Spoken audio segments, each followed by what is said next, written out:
You look very good. You look. Oh, thank you. What have you been doing? Pay you later. What's your tip? I quit boozing like a year Cold ago. turkey? Yeah. I saw you a White year knuckling. ago, drunk at the Michigan game. Hammered. So it was after that? making Instagram videos. Oh, I'm sorry. November 24th. Not like I'm like a AA sober guy. Yeah. I was just, I was getting, I was having a couple of 2, 3, and it just started bothering me once I had a kid. I'm like, I have a baby upstairs, toddler, who's sleeping right now, and I am legally hammered. Yeah. Not drunk. Hammered. Was that an after Thanksgiving decision you made or before Thanksgiving?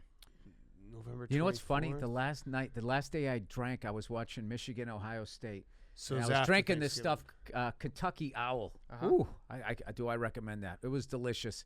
And I remember saying to my friend as I was drinking my last one, I was going, dude, I'm never fucking quitting. I was having that much fun. And then the next day I was just like, I need to go on a little bit of and you need to kind of put yourself in dry dock. Yes. For a second. So I was just like, and then I'm like, God damn it, it's the holidays. How do you do that during the holidays? It's so hard. And I just went on a little bit of a streak. And I went to this party, and we were all going to do a shot. We were going to have some bourbon. We were going to smoke cigars. And it just so happened that a commotion, it wasn't just a bunch of guys. It was women, too, and kids and stuff. So there was just too much of a commotion. It never happened. And then I got into double digits. And I was just like, all right, well, let me just see if I can go through Christmas. And then once I got through New Year's Day, I go to the Rose Bowl every year. Oh, the best. And get loaded, right? Football heaven. Yes. So I was just like, I'm not drinking this year. And then I just started telling people, I'm not drinking this year. I'm not drinking this year. And it's easy now, but it sucked for like the first 3-4 months. It just sucks. But if you create that rule, I think it's like if you just say I'm not drinking this year, people respect it. Like I made a rule to myself because when we go out, like there'll be a bunch of people, stoolies, who will say, "Oh, can I buy you a beer? Can I buy you a shot?" I made a rule like 5 years ago, no shots. So people will come up and say, "Hey, can I buy you a shot?" I'm like, "No, I don't do shots." Yeah. And if you just say it as point blank like that, if you say like, "Oh, not right now," I'm like, "Come on, what's your problem?" You're like, "No, I don't do shots." Yeah. I'm not drinking this year. So you've gone the whole year. Yeah. Shots are for amateurs, by the way.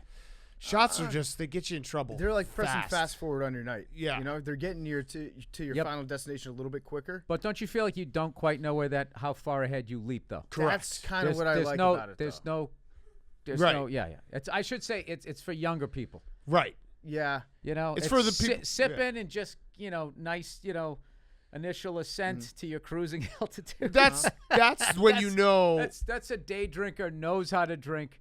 But then, you guys are like the stunt pilots. That's throwing them down, inverted, and all that. I don't. I did that bed spins. I'm all set. Yeah, on that. that's when you know that you're drinking. Like your best drinking days are behind you. When the act of getting drunk is more fun than being drunk.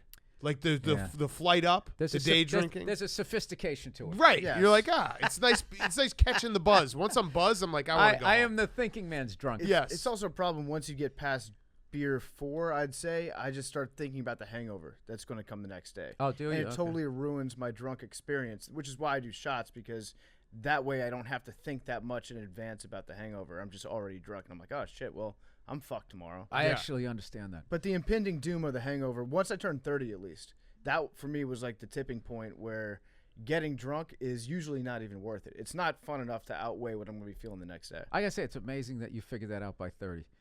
It took me. Took you to have a kid? You to 50. Wow. Yeah. No, it's not even 50. I had to have a kid. If I didn't have a kid right now, I would be hungover and about 30 pounds heavier. I told you before we started, I went to the dentist for the first time in 4 years after I had a kid. I was like, I should probably figure out, some of these things and just try to be an adult. Death comes from the mouth. For a minute, it does. What that's about, actually I think that's how like the Roman Empire went down. They just all mouth fucked each other until they died.